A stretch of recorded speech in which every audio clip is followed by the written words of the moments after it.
প্রিয় বন্ধুরা, আসসালামু আলাইকুম। আমি পড়ছিলাম ওয়েস্টার্ন গল্প একা। এখন শুরু করছি 15তম অংশ।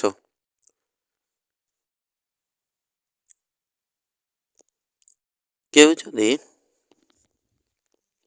এই মুহূর্তে প্রায় অচেনা ও অস্থির এক শহরে রয়েছে, অলিগলিতে ঢুঁ মারছে শত্রুরা, তাদের পক্ষে ওর অবস্থান জানা কঠিন হবে না। কেউ যদি জানালা দিয়ে গুলি করে বসে, হয়তো কঠিনই হবে কাজটা, কিন্তু একেবারে অসম্ভব নয়। উল্টো দিকের বাড়ির ছাদ থেকে গুলি করা সম্ভব, যদিও লোকটার কাছে লক্ষ্যভেদের নিশ্চয়তা না চাওয়া হয়। বেঘরে গুলি খাওয়ার মানে হয় না, এবং সতর্ক থাকতেও দোষ নেই। যদিও শত্রুপক্ষ তালাশ করছে, জেমি নিজে ওদের খুঁজছে না। শুরু থেকে শিকার বনে গেছ, এখনো তাই রয়ে গেছে। এ শহর থেকে বেরিয়ে শূন্য পেরি ধরে পশ্চিমের দিকে ঘোড়া ছোটাতে পারলে স্বস্তি পেত। নিরাপদ ভাবত নিজেকে, কিন্তু উপায় নেই। হাতের কাজ শেষ না করা পর্যন্ত চার দেয়ালের মাঝে বন্দি থাকতে হবে। হঠাৎ মেয়েটার কথা মনে পড়ল। টালবাহানা করে ওকে নিয়ে গিয়েছিল, শত্রুদের তোপের মুখে ফেলেছে। শুধু তাই নয়, ওর হাত চেপে ধরে নিষ্ক্রিয় করে দিতে চেয়েছিল, যাতে চার শত্রুকে আসতে দেখে গুলি করতে না পারে। মেয়েটা কি ওদেরই কেউ, না ভাড়া করা? পরদিন সকালে কাপড় পরতে গিয়ে কোটে তৈরি হওয়া ফুটোটা দেখতে পেল জেমি। আস্তিনের সামান্য নিচ দিয়ে চলে গেছে বুলেট। দুটো ফুটো তৈরি করেছে, আর সামান্য উপর কিংবা ভিতর দিয়ে গেলেই কম্ম সাবার হয়ে যেত। অল্পের জন্য রক্ষা পেয়েছে। নিচে নাম্বার বা কামরা থেকে বেরোনোর আগে মিনিট কয়েক জানালা দিয়ে রাস্তা জরিপ করলো। রাস্তার এপাশের খুব কম অংশ দেখতে পাচ্ছে, তবে ওপাশের অনেকটা জায়গা চোখে পড়ে। কাউকে দেখতে পেল না। লবিতে নেমে এলো। পুরো গদিয়াটা চেয়ার আছে এখানে। দেয়ালে সাটা মোষ ও এলকের চামড়া কামরার সৌন্দর্য বাড়িয়ে দিয়েছে বহুগুণ। বেশ কিছু মানুষ রয়েছে, গল্প করছে নিজেদের মধ্যে।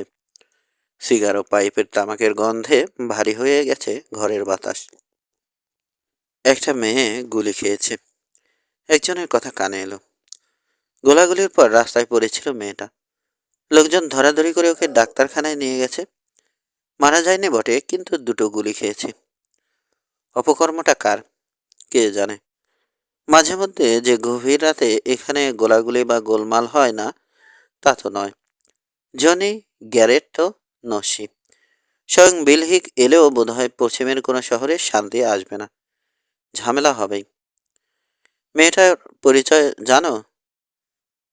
প্রিসিলাস প্যালেসের নতুন মেয়ে। কিন্তু এমন একটা মেয়েকে খুন করতে চাইবে কেন কেউ? মার্শালের সন্দেহ ঘটনাচক্রে এসে জড়িয়ে পড়েছে মেয়েটা। গুলির লক্ষ্য হয়তো ও ছিল না, তবে গ্যারেট বেশি গুরুত্ব দিচ্ছে আহত এক লোকের ব্যাপারে। ঘটনাস্থল দেখে ওর সন্দেহ হয়েছে সম্ভবত একজন লোক আহত হয়েছে, বেশিও হতে পারে। মেয়েটা যেখানে পড়েছিল সেখানে থেকে প্রায় 20 গজ দূরে কয়েক স্থানে রক্ত পেয়েছে।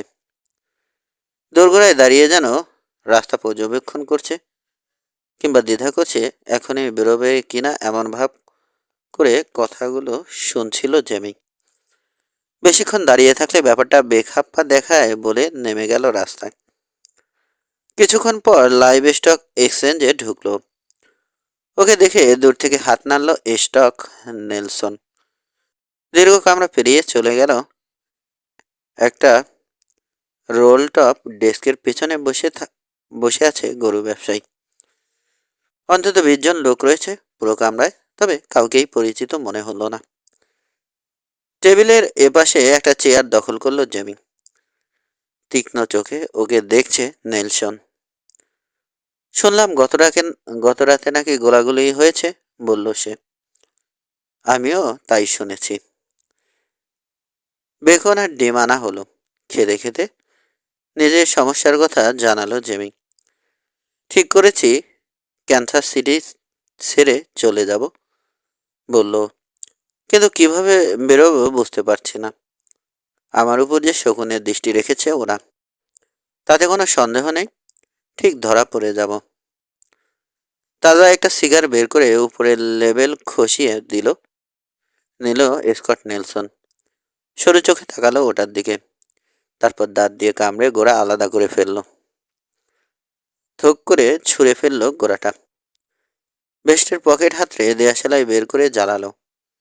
এক মুখ ধোয়া ছেড়ে তাকিয়ে থাকলো নীল ধোয়ার দিকে। উপায় একটাই, গম্ভীর স্বরে বলল সে।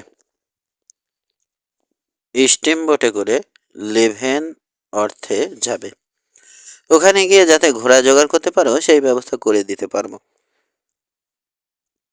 তবে চাইলে আরো পশ্চিমের বোট ধরতে পারবে। দুশ্চিন্তার ব্যাপার হচ্ছে কি বা কিসের খোঁজ করব তাই জানি না, চিন্তিত স্বরে বলল জেমি। শত্রুদের দু একজনকে চিনি, কিন্তু বেশিরভাগই আমার অপরিচিত, তাই জানতেও পারছি না আসলে কে শত্রু বা কে নিরীহ। সবচেয়ে বড় কথা, চাইলে গন্ডায় গন্ডায় লোক ভাড়া করতে পারবে ওরা। সে রাগ করল নেলসন। ঠিকই বলেছ, দু চার ব্লকের মধ্যে অন্তত 50 জন লোক পাবে যারা $50 জন্য কাউকে খুন করতে দ্বিধা করবে না। ফের সরু চোখে ওকে দেখলো গরু ব্যবসায়ী। গত রাতে যে গোলাগুলি হলো, এতে তুমি ছিলে নাকি? সংক্ষেপে ঘটনা খুলে বলল জেমি। রাস্তার ওই মোড়ে বেশ অন্ধকার ছিল, স্পষ্ট ঠাহর করা যাচ্ছিল না। তাছাড়া অত রাতে অমন কিছু আশাও করিনি। বোধহয় 4 জন ছিল ওরা, কিংবা 5 জনও হতে পারে। হঠাৎ আমার হাত চেপে ধরেছিল মেয়েটা। পরপরই ওর চিৎকারে ছুটে এলো লোকগুলো। ওদের হাতে পিস্তল দেখেই ড্র করেছি আমি, আর মেয়েটাকে ধাক্কা দিয়েছি। ধাক্কা খেয়ে ছুটন্ত লোকগুলোর উপর গিয়ে পড়েছিল মেয়েটা। কোটে তৈরি হওয়া ফুটোটা দেখালো জেমি। খুব কাজ দিয়ে গেছে বেশিরভাগ গুলি। আমি 2-3টা গুলি করেছিলাম। যতদূর বুঝেছি একজন পড়ে গিয়েছিল, অন্য একজন হয়তো সামান্য চোট পেয়েছে, আর মেয়েটা সম্ভবত ওদের গুলিতে আহত হয়েছে। আমার বেশ ডান দিকে ছিল, আমার টার্গেট থেকে কিছু দূরে। ভুল করে ওকে গুলি করেছে লোকগুলো, বোধহয় লাইন অফ ফায়ারে পড়ে গিয়েছিল। কফি শেষ করলো ওরা। স্টিমবোট ছাড়বে কখন জানতে চাইল জেমি। ঘড়ি দেখলো নেলসন। 1 ঘন্টা আছে তোমার হাতে। উঠে দাঁড়ালো। ওই মেয়েটা কোথায় আছে জানো? রাস্তার শেষ মাথায়, প্রিন্সেলাস প্যালেসে। আমি ওর সঙ্গে দেখা করতে চাই। ওর কাছ থেকে দূরে থাকো, সেক্ষেত্রে কোনোভাবেই তোমাকে সন্দেহ করবে না কেউ। গত রাতের ঘটনার সঙ্গে তোমাকে জড়াতে পারবে না মার্শাল, কিন্তু মেয়েটার সঙ্গে দেখা করতে গেলে ঠিক সন্দেহ করে বসবে। এখনো তেমন কিছু ঘটেনি, তবে আমার ধারণা শিগগিরই একটা তদন্ত হবে। 2-4 মিনিটের বেশি সময় নেব না। আবার সে রাগ করলো গরু ব্যবসায়ী। সেক্ষেত্রে তোমার সঙ্গে যাব আমি।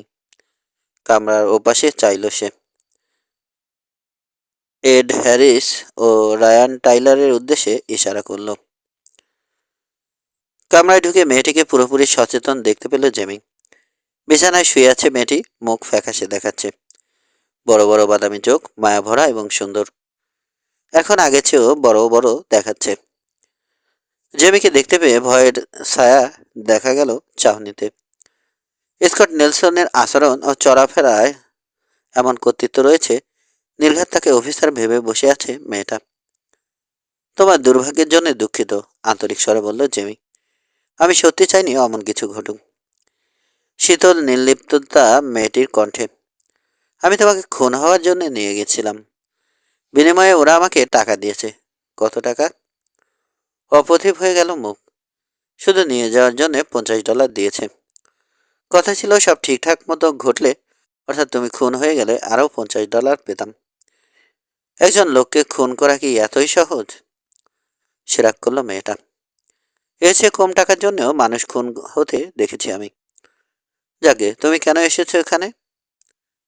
আমার কাছে কি চাও? কিছুই না, সে বলতে চাই যে আমি দুঃখিত। একেবারে ব্যর্থ হওনি তুমি। অন্তত অর্ধেক টাকা তো পেয়েছো।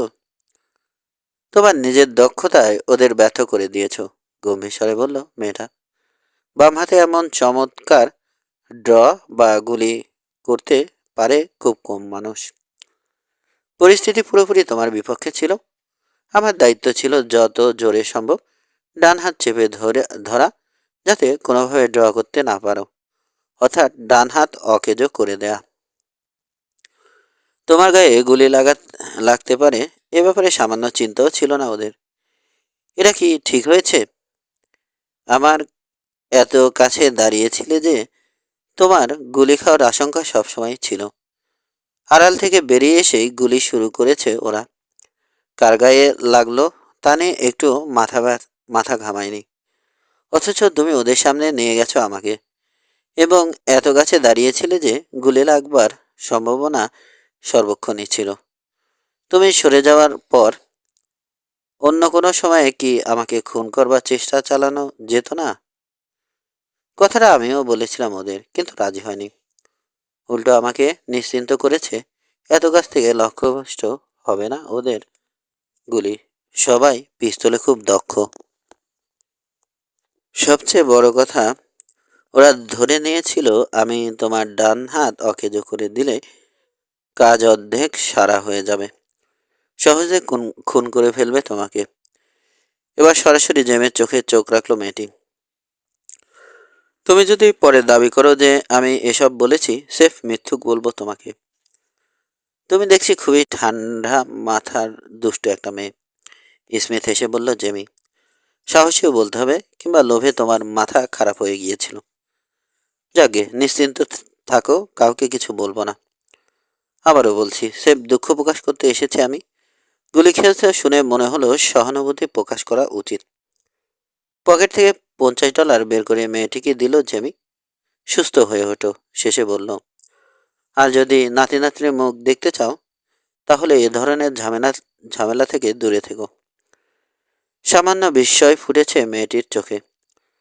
তুমি আসলে মহা বোকা এক লোক। যাকে একটা পরামর্শ তোমাকেও দিচ্ছি। যদি নাতি নাতনির মুখ দেখতে চাও, তাহলে সোনালি চুলোর কাছ থেকে 100 হাত দূরে থেকো। ভুরু কুচকালো জেমি, কিন্তু আর কিছু বলল না বা ব্যাখ্যা করল না মেয়েটা। অজ্ঞাত নেলসন সহ বেরিয়ে এলো। যেন কোনো কাজ নেই, অলস সময় কাটাচ্ছে এমনভাবে ঘুরে বেড়ালো দুটো সেলুনে। 2 রাউন্ড বিয়ার গিলল। নেলসনের পরামর্শে হোটেলে যায়নি, বরং শহরে রয়ে গেছে। সন্ধ্যার পরপরই নদীর ঘাটে চলে যাবে। এড হ্যারিসকে হোটেল থেকে জেমির মালপত্র নিয়ে আসবার দায়িত্ব দিয়েছে স্কট নেলসন। পরিকল্পনা চূড়ান্ত হওয়ার পর সেও দেরি করেনি। জেমিকে ছেড়ে নিজের কাজে চলে গেছে। ওর সঙ্গে ঘোরাঘুরি করে অন্যদের দৃষ্টি আকর্ষণ করতে চায়নি। সন্ধ্যার পরপরই অন্ধকারকে কাজে লাগিয়ে ফেরিঘাটে চলে গেল জেমি। দেখলো আগেই পৌঁছে গেছে হ্যারিস। বিদায় নিয়ে বসে চলল। আশা করছে ফাঁকি দিতে পেরেছে শত্রুদের। সবার অগোচরে ক্যান্সার সিটি ছাড়তে সক্ষম হবে। বোটের ডেকে রেলের কিনারে এসে দাঁড়ালো। অন্ধকারে একা ঠান্ডা হাওয়া শরীর জুড়িয়ে দিচ্ছে।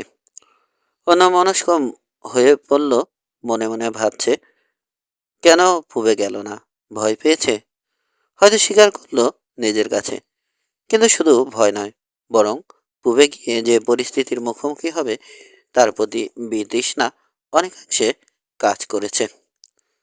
নির্ঘাত সংঘর্ষে জড়িয়ে পড়ত সেরেসিনদের সঙ্গে। ক্যারোলিনায় গেলে হয়তো ভালোই লাগতো, কিন্তু অজানা অচেনা দুঃসম্পর্কের আত্মীয়দের সঙ্গে সম্পত্তি নিয়ে টানাপড়নের বা দ্বন্দ্বে জড়িয়ে পড়তে অনিচ্ছুক। তাছাড়া পশ্চিমেই রয়ে গেছে ওর ভবিষ্যৎ। হৃদয় বা শিকড়ের টান উপেক্ষা করে কিভাবে? স্কট নেলসনের খুব পছন্দ হয়েছে ওর। স্কট নেলসনকে খুব পছন্দ হয়েছে ওর। সাচ্চা মানুষ সে, সৎ ও নিরীহ, কিন্তু ব্যবসায়ী হিসেবে দারুণ বুদ্ধিমান ও বিচক্ষণ। অংশীদার হিসেবে এমন একজনকে দরকার ছিল। রেঞ্জে গরুর দেখভাল করবেও, কিন্তু ব্যবসার ব্যাপারে নিশ্চিন্তে নির্ভর করতে পারবে নেলসনের উপর। সিলভারটনে ফিরে গেল ওর চিন্তা। ন্যান্সির কথা মনে পড়ল। সমস্যা নিয়ে মাথা ঘামে। হুট করে আবেগ আক্রান্ত হয়ে পড়ল জেমি। নিচে মেইন কেবিনের এক টেবিলে বসে একটা চিঠি লিখে ফেলল ন্যান্সিকে। স্টিমারে আরো যাত্রী আছে, তবে বেশিরভাগ সময় নিজের কেবিনে থাকলো। কারো সঙ্গে পরিচিত হওয়ার আগ্রহ প্রকাশ করলো না, যতটা সম্ভব এড়িয়ে যাচ্ছে। এ ফুরসতে নিজের ভাবনা, ভবিষ্যৎ বা কর্তব্য সম্পর্কে পরিকল্পনা করে নিচ্ছে। বাবার মৃত্যুর পর একের পর এক ঘটনা ঘটে গেছে, সুস্থিরভাবে কোনো কিছুই ভাবতে পারেনি। তবে এখন সুযোগ এসেছে। অযথা দৌড়ঝাঁপ না দিয়ে বরং উৎসই পরিকল্পনার মাধ্যমে গুছিয়ে নিতে হবে ভবিষ্যৎটা। থিতু হতে হবে। নিয়ত পরিবর্তনের মাধ্যমে প্রতিদিনই এগিয়ে যাচ্ছে পৃথিবী। কারো নিজস্ব ভুবন বলে কিছু নেই। পরিবর্তনের ধারার সঙ্গে পাল্লা দিয়ে বাড়ছে মানুষ। চারপাশে উন্নয়নের ধারা, নতুন নতুন বসতি গড়ে উঠছে। পারিপার্শ্বিকের সীমানা বড় হচ্ছে। সীমিত সামর্থ্যের মধ্যেও উন্নতির সোপানে পা রাখছে সবাই। পিছিয়ে পড়তে চায় না জেমি, বরং সামগ্রিক ও পরিবর্তনের ধারার অবিচ্ছেদ্য অংশ হতে চায়। তাছাড়া গ্লেন শেকেডের তাচ্ছিল্য ভরা প্রশ্নটা ক্রমাগত খুঁচিয়ে চলেছে ওকে। জীবনে কি হতে চায়? প্রশ্নটা ব্যক্তি হিসাবে ওর সামর্থ্য ও আত্মবিশ্বাসের প্রতি হুমকি ছিল। প্রকারান্তরে ওকে খাটো করে দেখেছে শেকেড। স্বভাবতই জেমির ভিতরে জেদ তৈরি হয়েছে। নিজের চেষ্টায় একটা কিছু হতেই হবে, বলবার মতো একটা কিছু করতে হবে।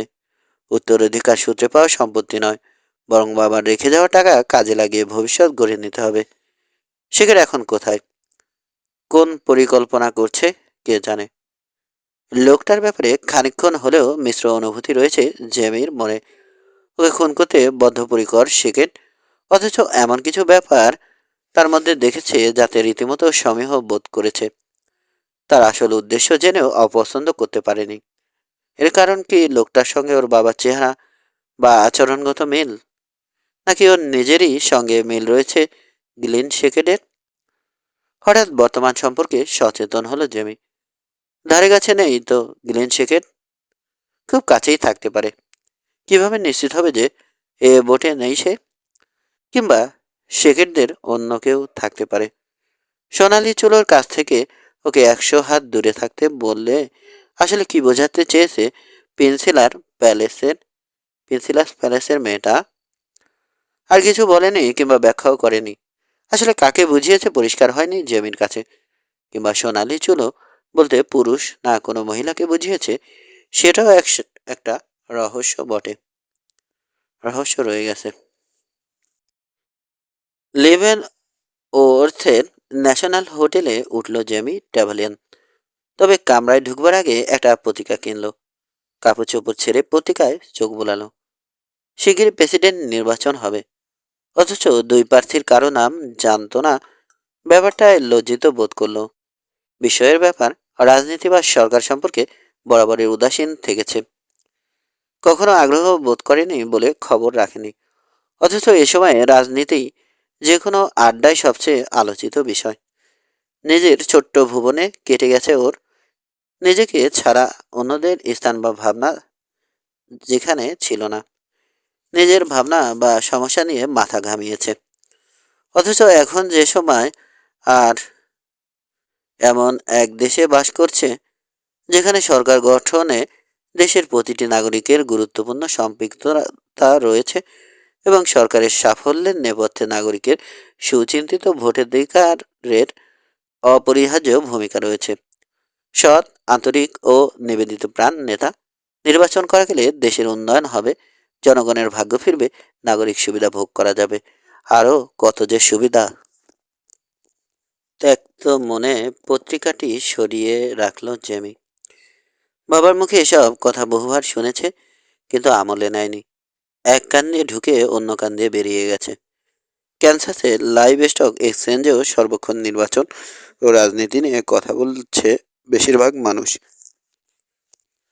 আগে কখনো নিজেকে নিয়ে উচ্চাকাঙ্ক্ষা ছিল না ওর, কিন্তু এখন আছে। বিশেষ করে গ্লেন সেকেন্ডের সেই প্রশ্ন আর পরবর্তী ঘটনা প্রবাহ উস্কে দিয়েছে ওকে। এখন একটা কিছু বা বড় হতে বদ্ধপরিকর জেমি সরিয়ে রাখা পত্রিকা আবার চোখের সামনে তুলে ধরল। পুরোটাই পড়ল, প্রতিটি খবর পড়ে নিজের জ্ঞানের সীমাবদ্ধতা অনুধাবন করলো। কত কম জানেও। বাবা ওকে জ্ঞান দিতে চেয়েছিল, শিক্ষিত করতে চেয়েছিল। স্কুলে যাওয়া যেহেতু সম্ভব হয়নি, বাড়িতে সেই বিদ্যা দিতে চেয়েছিল, কিন্তু পাত্তা দেয়নি জেমি। ঘরে বসে বাবার কাছে যা শিখেছিল তাতেই সীমাবদ্ধ থেকেছে। পরবর্তীতে বাড়তি কিছু শিখতে আগ্রহ বোধ করেনি। এখন অনুতাপ হচ্ছে ওর। ভোরে ঘুম ভাঙতে তৈরি হয়ে নিচে নেমে এলো। হোটেলের ডাইনিং রুমে ঝটপট নাস্তা নাস্তা সেরে ডেলোয়ার স্ট্রিটে চলে এলো। রডনি ক্যাসলস বুক অ্যান্ড স্টেশনারি স্টোরে ঢুকে পড়ল। এরপর কাউপাঞ্চিং, রেলের লক কাটা বা বসানো কিংবা অন্য কাজে কৈশোর ও তারুণ্যের অনেক সময় কাটিয়ে দিয়েছে জামি। কোনো কোর্টরুমে সময় কাটানো হয়ে ওঠেনি কখনো। যদিও জানে পশ্চিমে মানুষ মৌকা পেলে এ সুযোগ কখনো ছাড়ে না। পশ্চিমের স্বীকৃত বীর বা নায়ক হচ্ছে আইনজ্ঞরা, কোনো ক্রমেই কোনো স্টেজ ড্রাইভার বা বন্দুকবাজ নয়। দক্ষ একজন আইনজ্ঞের কোর্টরুমের যুক্তির তর্ক বা বক্তৃতা শুনতে এমনকি 20-50 মাইল পাড়ি দেয় লোকেরা। আর একটা শহরে যখন কোর্টরুমের কার্যক্রম চলে, সারা শহর ভরে যায় চৌহদ্দির লোকজনে। বৈরী পশ্চিমের এসব আইনজ্ঞরা কথায় যেমন বাকপটু, তেমনি Alexander pope, Shakespeare, Milton, grey বা ফ্রান্সিস বেকনের রচনা থেকে উদ্ধৃতি দিতেও সিদ্ধহস্ত। কখনো কখনো পবিত্র বাইবেল থেকেও সম্পৃক্ত অংশ বয়ান করে। আইনজ্ঞরা জানে যে জনসাধারণ উৎসবের মতোই গ্রহণ করে কোর্টের জেরা বা যুক্তিতর্ককে। প্রদর্শনীর প্রদর্শনীর আদলে যা উপস্থাপন করা হলে সামাজিক যে কোনো অনুষ্ঠানের চেয়েও বেশি আবেদন তৈরি করে। কোর্টের আনুষ্ঠানিকতা তাই হয়ে ওঠে আনন্দদায়ক, চমকপ্রদ ও উপভোগ্য। দুই পক্ষের যুক্তিতর্ক শুনে নির্মল আনন্দ পায় মানুষ, এবং পরে এ নিয়ে আলোচনাও করে। বহু শহরে দেখা যায় স্টোরের বাতিল ব্যারেলকে ঘিরে বসে সেলুন বা পোস্ট অফিসের সামনের বেঞ্চে বসে ঘন্টার পর ঘন্টা আলোচনা করছে লোকজন। কোন শহরে কোন আইনজ্ঞ কিভাবে প্রতিপক্ষকে ঘায়েল করলো বা নিশ্চিন্ত ভরাডুবি ঠেকালো মক্কেলের। কোর্টরুমের আনুষ্ঠানিকতায় পশ্চিমের থিয়েটার হিসাবে পরিচিত পেয়ে গেছে। সত্যিকারের থিয়েটারের যেহেতু আগমন ঘটেনি, আইনজ্ঞদের এখানে অসীম সম্মানের চোখে দেখা হয়। তাদের মুখ থেকে বের হওয়া বক্তৃতা বা উদ্ধৃতিকে লোকে মনে করে পুরানো বন্ধুর সঙ্গে মোলাকাত হওয়ার মতো, এবং মাসের পর মাস পরেও তাদের যুক্তিকে বিশ্লেষণ করতে থাকে। কোনো শহরে ঢুকে জিজ্ঞেস করা লাগে না কোর্টের সেশন হচ্ছে কিনা, বরং টাই রেলে বাঁধা অসংখ্য ব্রিগ, লোকের পরনে কালো ব্রাড ক্লথের স্যুট বা রোববারের পোশাক পরিহিত মহিলাদের সংখ্যা দেখলেই নিশ্চিত অনুমান করা যায় 50-60 মাইল দূর থেকে আসে লোক, সঙ্গে পিকনিক লাঞ্চ নিয়ে আসে। আইনজ্ঞ হিসেবে স্বস্ত বক্তৃতা বাড়লেও ঝাড়লেও বেশিরভাগ আইনজ্ঞ আদপে আইন বোঝে কম, কিন্তু এদের সাধারণ বিবেচনাবোধ খুব তীক্ষ্ণ। পশ্চিমে দীর্ঘদিন ধরে থাকবার ফলে যৌক্তিকতা বিচারের ক্ষমতা অর্জন করেছে, এবং এর সমন্বয় ঘটেছে মানুষের ভিতরটা পড়ে নেয়ার বা বুঝবার ক্ষমতার সঙ্গে। এমনকি প্রভাবশালী জুরিদের মানসিকতা অনায়াসে পড়ে ফেলতে পারে এরা। আইনের সামাজিক আবেগের স্থান নেই বটে, কিন্তু সুযোগ পেলে তার পূর্ণ সদ্ব্যবহার করতেও কসুর করে না কোনো আইনজ্ঞ।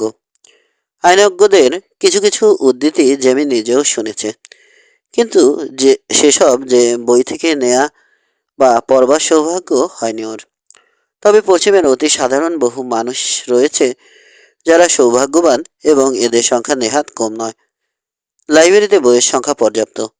ঠিক কোনটা দিয়ে শুরু করবে বুঝতে পারল না জেমি। শেষে অ্যাপটন অ্যান্ড ব্ল্যাকউড এর ম্যাগাজিন, অ্যাডাম স্মিথের the wealth of nation, sir Walter স্কটের the lady of the lake কিনে ফেলল। দুটো বইয়ের কোনোটা সম্পর্কেই জানা নেই, তবে ওর বাবা স্কট সম্পর্কে অনেকবার বলেছে এবং ছোটবেলায় আইভানহো পড়ে শুনিয়েছে। কখনো কখনো দীর্ঘ ভ্রমণের সময় কবিতা আবৃত্তি করত জন। অন্তত কয়েকশো কবিতা তার মুখস্থ ছিল। একটা কবিতার কথা মনে আছে এখনো, স্যার ওয়াল্টার স্কটের লোচিন ভান। পশ্চিমের সর্বত্র খুবই জনপ্রিয় কবিতা এটা, লোকমুখে প্রায়ই শোনা যায়। একবার এক সেলুনে মাতাল পাঞ্চার প্রায় পুরো কবিতাটি আবৃত্তি করছিল।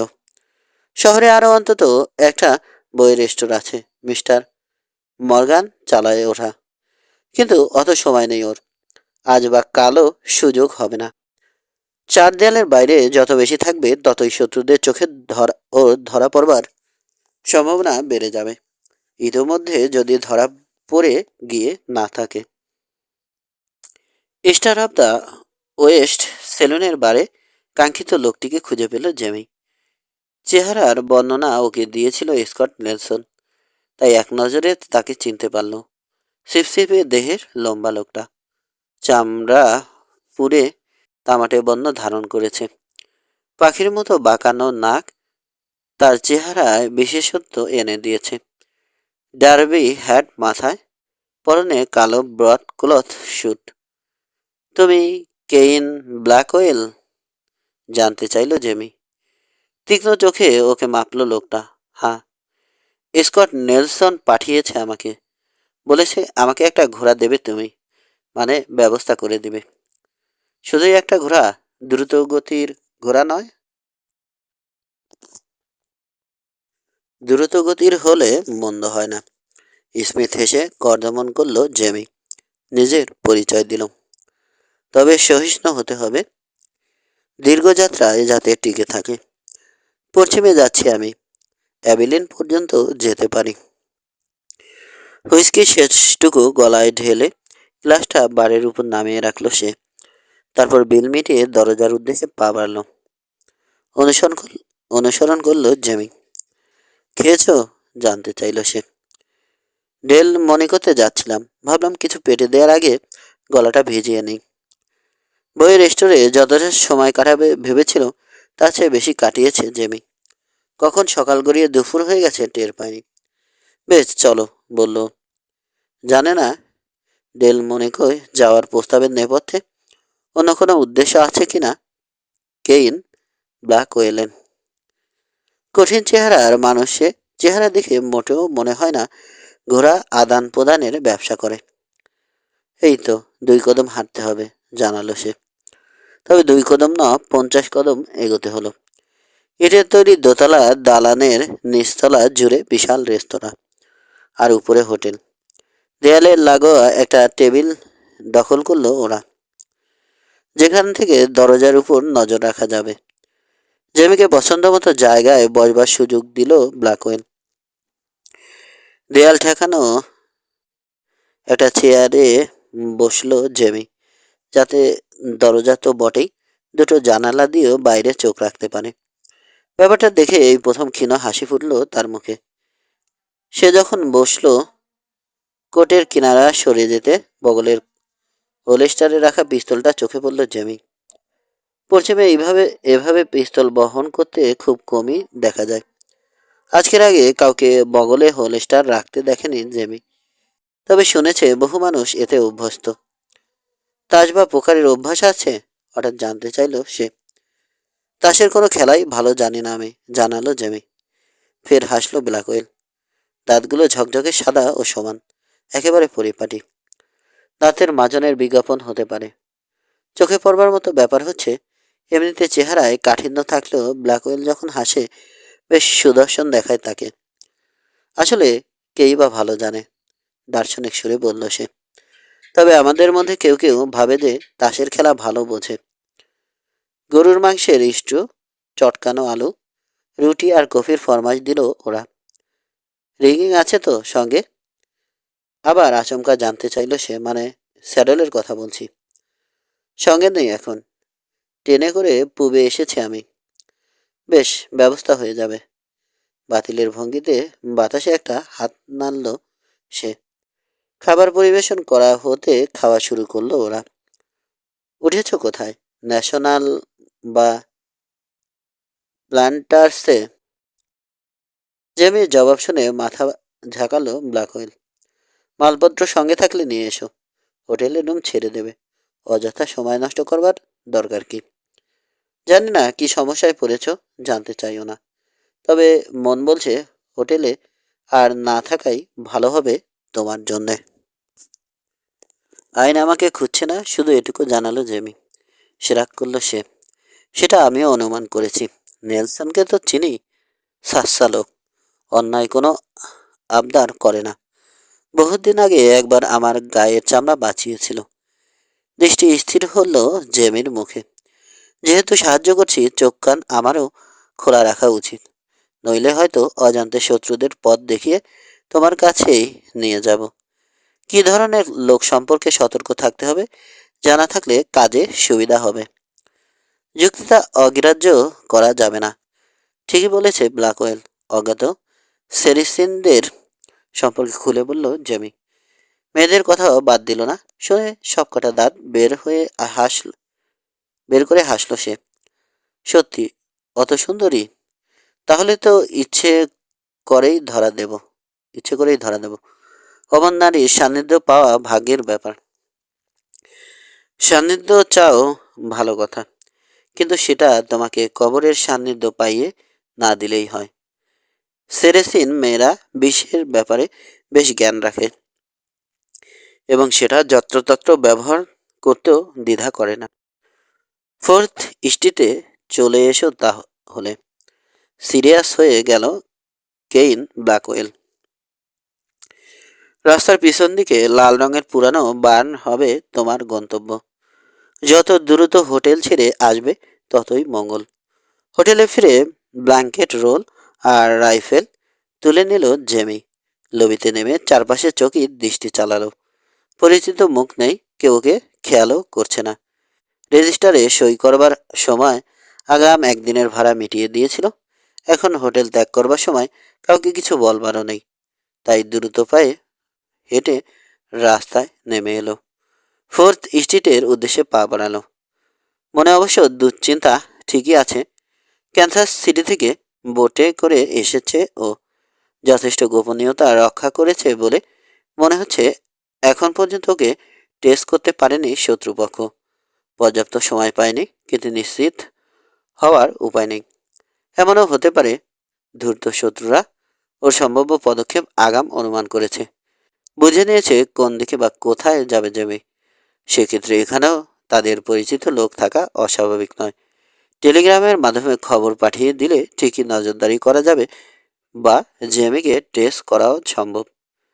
বানের বাইরে কেন ব্ল্যাকওয়েলকে দাঁড়িয়ে থাকতে দেখতে পেল ও। পাশে স্যাডল সাজানো একটা ঘোড়া, যাত্রার জন্য প্রস্তুত। চমৎকার স্বাস্থ্য ঘোড়াটার, সারা দেহে কিলবিল করছে সবল পেশি। চেহারা দেখে মর্গান ধাসের মনে হচ্ছে। তোমার পাওনা কত হয়েছে জানতে চাইল জেমি। বাতিলের ভঙ্গিতে বাতাসে একটা হাত নাড়ল ব্ল্যাকওয়েল। স্কটের বন্ধু মানেই আমার বন্ধু। বন্ধুর কাছ থেকে টাকা নেয়া যায়? যাকগে, ডোভার্স কটেজের হসলার ঘোড়াটা বুঝে নেবে। আরো সামনে যদি যেতে যাও ঘোড়াটা নিয়ে যেতে পারো। স্যাডলে চাপলো জেমি। স্যাডল বুটে ঢুকিয়ে রাখলো রাইফেল। ধন্যবাদ বন্ধু। আরেকটা কথা, পথে রেল রোড পড়লে টেইল ছেড়ে সরে যেও, নইলে হয়তো ট্রেন থেকে তোমাকে দেখে ফেলবে শত্রুরা। সেক্ষেত্রে আগে গিয়ে তোমার অপেক্ষায় ঘাপটি মেরে থাকবে ওরা। আবারও ধন্যবাদ জানিয়ে ঘোড়া ঘুরিয়ে শহর থেকে বেরিয়ে এলো জেমি। ঘাড় ফিরিয়ে দেখলো এখনো বার্নের সামনে দাঁড়িয়ে আছে কেইন ব্ল্যাকওয়েল। ওর দিকে চেয়ে আছে। মানুষটাকে নিয়ে ভাবলো জেমি।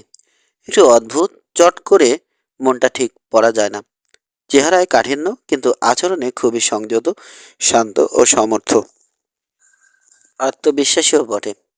আসল পরিচয় যাই হোক, নিঃসন্দেহে বিপজ্জনক লোক ব্ল্যাক ওয়েল, এবং যাই সে করুক তাতে প্রশ্নাতীত দক্ষতা অর্জন করেছে। কথায় কাজে ভীষণ পটু, প্রয়োজন ছাড়া কথা খরচ করবে না কিংবা একটা আঙুলও নাড়বে না। কিন্তু যখন সক্রিয় হবে পুরোদস্তুর আত্মবিশ্বাস ও নিদারুণ পেশাদারিত্বের সঙ্গে। স্যারেল ব্যাগগুলো বেশ ঠাসা দেখাচ্ছে। ফ্লাপ খুলে ভিতরে উকি দিল জেমি। কয়েক ধরনের খাবার, বাদামি কাগজে মোড়া এক চাক বেকন, কফির গুঁড়ো, কিছু বিস্কুট ছাড়াও শুকনো জার্কি রয়েছে। অন্যটায় প্রায় 4 মুঠি পরিমাণ .44 কার্তুজ। দৃশ্যত কেইন ব্ল্যাক ওয়েল খুবই বিবেচক ও সমজদার লোক। 20 মাইল পশ্চিমে এসে টেইলের লাগোয়া কটনউড সারিতে ঘেরা নিচু এক জমিতে ক্যাম্প করলো। পরদিন দুপুর নাগাদ অ্যাবিলিনে পৌঁছলো। অ্যাবিলিন বেশ বদলে গেছে। আগের মতো সরগরম কাউ টাউন নেই আর। টেইল ড্রাইভারদের কদর করে না কেউ। শহরে প্রবেশ করবার সময় স্বাগত জানায় না। রেল রোড শহর ছাড়িয়ে আরও পশ্চিমে চলে গেছে। রাস্তার বা ঘুরতে ছিপছিপে সোনালি চুলো এক লোককে দেখতে পেল জেমি। চ্যাপটা বিমের কালো হ্যাট মাথায়। রাস্তার কোণে দাঁড়িয়ে আছে লোকটা। উরুতে নিচু করে ঝুলছে একটা হোলস্টার, তবে শূন্য। অ্যাবিলিনে এখন আর প্রকাশ্যে অস্ত্র বহন করে না কেউ। শরীরের মুখ ঘুরিয়ে এক গলিতে ঢুকে পড়ল জেমি। পরের গলি ধরে শহর থেকে বেরিয়ে এলো। সে রাতে টেইল থেকে বেশ দূরে পরিত্যক্ত খামারে ক্যাম্প করলো। অ্যাবিলিনে দেখা সেই লোকটা হয়তো নিরীহ কোনো আগন্তুক, কিন্তু ঝুঁকি নেয়নি জেমি। শূন্য হোলেসটা সাক্ষ্য দেয় সে আর যাই হোক অ্যাবিলিনের বাসিন্দা নয়। এ লোকই হয়তো সেই সোনালি চুলো, যার ব্যাপারে ওকে সতর্ক করে দিয়েছিল প্রিন্সলাস প্যালেসের মেয়েটা। আদেও যদি সত্যি কথা বলে থাকে এবং কোনো পুরুষকে বুঝিয়ে থাকে। 19।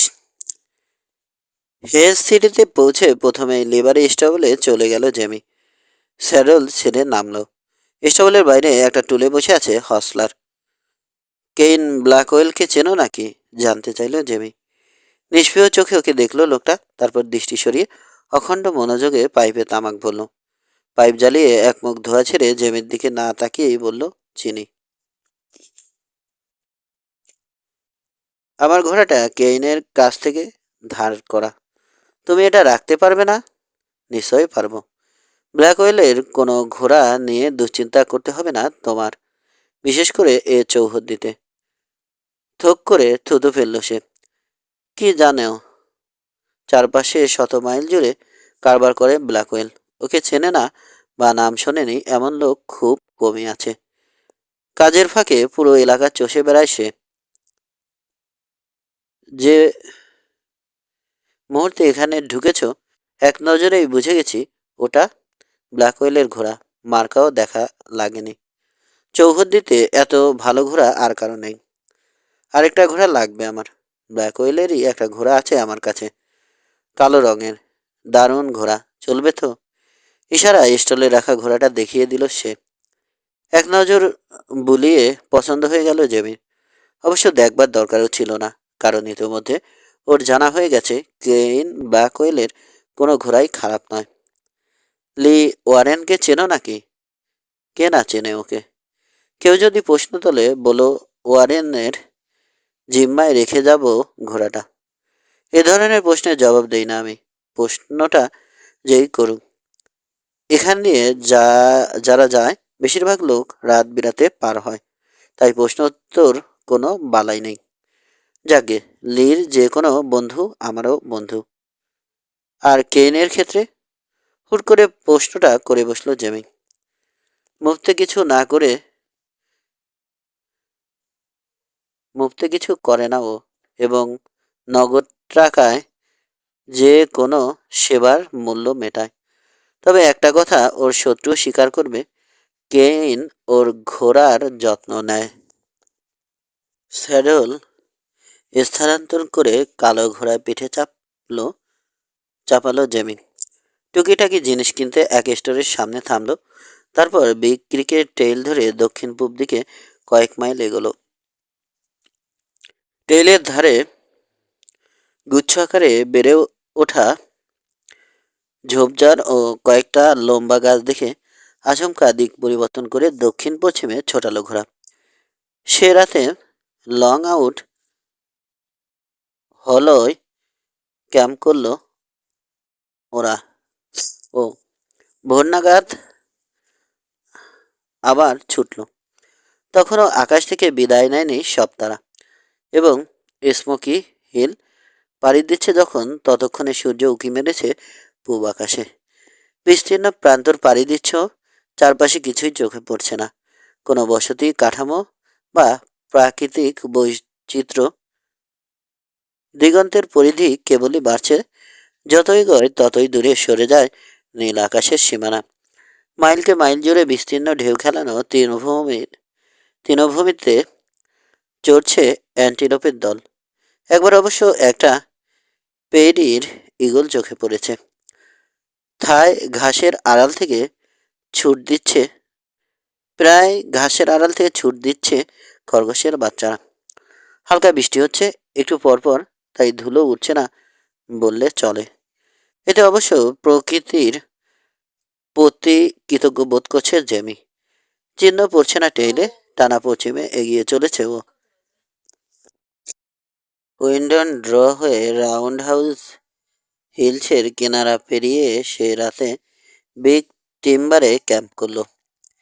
মোষের সংখ্যা কমে গেছে বলে বড় বড় হয়ে উঠছে ঘাস। মিশ্র ঘাসের এলাকা এটা। পশ্চিমা হুইট ঘাসের সঙ্গে বেড়ে উঠছে ব্লু স্টেম আর বুনো লতা জাতীয় এক ধরনের বিরুৎ। আগাছা হলেও গোলাপি রঙের ফুল ফুটেছে ওগুলোই। সবুজ ঘাসের পটভূমিতে ছোপ ছোপ আকারে বিস্তৃত ফুলগুলোকে অপূর্ব লাগছে দেখতে, যেন বিস্তীর্ণ সবুজ ক্যানভাসে আঁকা প্রকাণ্ড সব গোলাপ।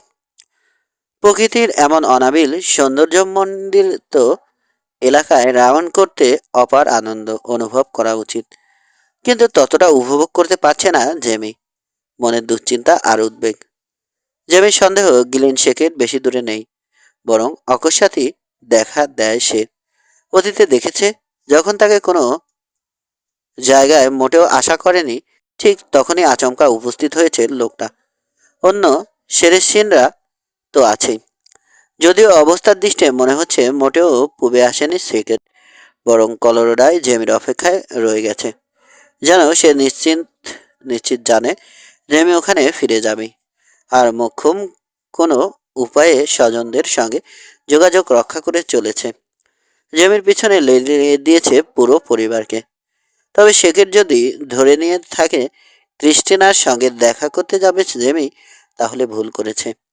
মেয়েটার চিন্তা অনেক আগেই মাথা থেকে ঝেঁটিয়ে বিদায় করে দিয়েছে ও। বাপের বয়সী গ্লিন শেকেটের প্রতি যেভাবে আগ্রহ দেখিয়েছে ক্রিস্টিনা, তারপর আর মেয়েটার প্রতি আগ্রহ বোধ করবার কথা নয়। জেমি খুব ভালো করে জানে যে ভাগ্য ভালো যাচ্ছে। পিস্তলে ওর দক্ষতা নিয়ে সন্দেহ নেই। গড়পড়তার চেয়েও যথেষ্ট ক্ষিপ্ত, নিখুঁত লক্ষ্যভেদী। কিন্তু অস্বীকার করবার উপায় নেই যে এখন পর্যন্ত ভাগ্যদেবী ওর পক্ষেই থেকেছে।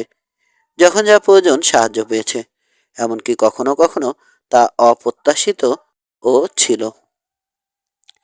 সবসময় এমন যাবে না, কারো ক্ষেত্রেই একচটিয়া ভাগ্যের সহায়তা পাওয়া যায় না। জজ সিটিতে ঢুকে রাস্তায় লি ওয়ারেনের দেখা পেয়ে গেল জেমি। ওকে দেখেই চিনতে পারল মার্শাল। চওড়া হাসি ফুটল মুখে। কেইনের সঙ্গে তাহলে দেখা হয়ে গেছে তোমার? উৎফুল্ল স্বরে বলল সে, চোখে খানিকটা বিস্ময়। যাক, বুড়ো বয়সে নাতি নাতনিদের ওর গল্প বলতে পারবে। আচ্ছা, ওর সঙ্গে কিভাবে দেখা হলো বলতে অসুবিধা আছে? স্কট নেলসন আর মার্ক হাউয়ের ব্যাপারে খুলে বলল জেমি। ট্রেনে করে যাওয়ার সময় সেরোসিনদের সঙ্গে সংঘর্ষ এবং পরে ক্যান্সার সিটির গান ফাইট সম্পর্কেও জানালো। মনোযোগ দিয়ে সব শুনল মার্শাল। তারপর বলল, রাতের মধ্যে তোমার ঘোড়া দুটো লাগান আনানোর ব্যবস্থা করে দিতে পারবো। ধন্যবাদ। ভাবছি ভোর নাগাদ যাত্রা করব। তুমি যাদের কথা বলেছ, জানালো লি ওয়ারেন, তোমার যাওয়ার কিছুক্ষণের মধ্যে হাজির হয়ে গিয়েছিল। এদের একজন পশ্চিমে ফিরে গেছে, তবে ওই একবারই। এরপর থেকে কাউকে আর শহরে দেখিনি। আমিও যদি ওদের আর দেখতে না পেতাম ভালোই হতো তাহলে, চিন্তিত স্বরে বলল জেমি। ভয় পাই না কাউকে, কিন্তু এড়ানো সম্ভব হলে কারোর সঙ্গে সংঘাতে যেতে চাই না। একটু ভোর হলেই ঘোড়া দুটো সংগ্রহ করে চলে যাব। রকি পর্বতমালার পশ্চিম ঢালে ঢু মারব। জায়গাটার কথা শুনেছি। খানিকটা আবেগপ্রবণ শোনালো লি ওয়ারেনের কণ্ঠ। তবে শখ থাকলেও যাওয়া হয়নি। যত ঝুঁকিই থাক, ইচ্ছে হয় 1000 ফুট উচ্চতায় উঠি, কিন্তু সুযোগ কই। যা বিচ্ছিরি এক চাকুরি করি, ফুরসত মেলেই না। এদিকে বয়স বেড়ে যাচ্ছে। বুড়ো বয়সে কি পাহাড়ে চড়া যায়? সকালে তৈরি হয়ে করালে চলে গেল জেমি। দেখলো ওর ঘোড়া দুটোকে তৈরি রাখা হয়েছে। রোয়ানের পিঠে চলল ও। ঘোড়াটা ঘন ঘন ঘাড় নাড়া আর খুনসুটি ওকে জানিয়ে দিল আগের মতোই উচ্ছল ও স্বতঃস্ফূর্ত আছে ওটা। প্রয়োজনীয় সাপ্লাই নিয়ে পশ্চিমে যাত্রা করলো জেমি। দুপুর নাগাদ প্রায় 10 মাইল পথ পেরিয়ে পিছনে ফেলে এলো। সংক্ষিপ্ত সময়ের জন্য বিশ্রাম নিতে থামলো। আবার যাত্রা করবার সময় ঘোড়া বদল করলো। সে রাতে আরকানসাস নদীর লাগোয়া এক ড্রতে ক্যাম্প করলো। মাঝরাতে আচমকা ঘুম ভেঙে গেল জেমির। নীরব নিস্তব্ধ রাত্রি, কোথাও কারো সাড়া নেই, কিন্তু ঘোড়া দুটো মাথা উঁচিয়ে রেখেছে, চেয়ে আছে নদীর তলার দিকে। পায়ে বুট গলাতে কয়েক সেকেন্ডের বেশি লাগলো না। চট করে গানবেল কোমরে জড়িয়ে নিল জেমি। হ্যামার নামিয়ে দিল ডান হাতের কোল্টের। ছোট্ট করে জ্বালানো আগুনের কুণ্ডের দিকে চকির দৃষ্টি চালালো। উপরে ছাই জমলেও ভিতরে ক্ষীণ আভা রয়ে গেছে, পুরোপুরি নেভে যায়নি। মনে মনে নিজের সাপ সাপান্ত নিজেকে সাপান্ত করলো জেমি। রাতের পরিষ্কার আবহাওয়ায় আগুনের ক্ষীণ আবহাওয়া অনেক দূর থেকে চোখে পড়ে। ধোঁয়ার গন্ধ তাড়িয়ে নিয়ে যায় বাতাসে। শত্রুর কাছে ওর ক্যাম্পের অবস্থান ফাঁস হয়ে যাওয়া মোটেও বিচিত্র নয়। আকাশে চাঁদ নেই, তবে দু একটা তারা ম্লান আলো বিতরণ করছে। আবছা অন্ধকারে দ্রুত প্রয়োজনীয় কাজগুলো সেরে নিল জেমি। বেরোল গুটিয়ে ঘোড়া দুটোকে কাছাকাছি নিয়ে এলো। একটার পিঠে স্যাডল চাপালো।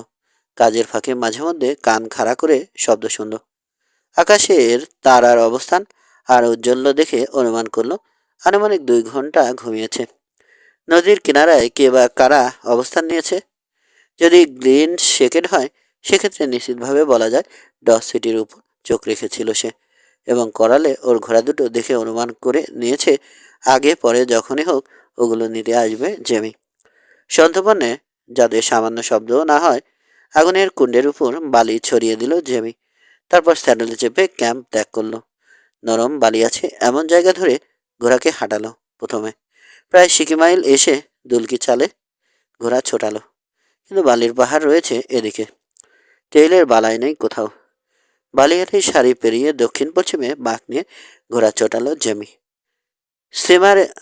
সিমানের দিকে। নরম বালিময় জমি পেয়ে টানা এগুলো 8 ঘন্টা। জানে বালিতে যাও বা ঘোড়ার ট্র্যাক পড়ছে, ফেরির ক্ষীণ বাতাসে অচিরেই তা নিশ্চিহ্ন করে দেবে। চট করে ওকে অনুসরণ করতে পারবে না সেকেন্ড। এবার নাক বরাবর পশ্চিমে ছুটল। কিছুক্ষণ পর ক্ষীণ এক নদী পেরিয়ে আচমকা দক্ষিণে মন নিল। সে রাতে ছোট্ট এক বনভূমির কিনারে ক্যাম্প করলো। আগুন জ্বালালো না। পরদিন রেল রোডের কাছে পৌঁছে গেল। এখানেও ভাগ্য সুপ্রসন্ন হলো ওর।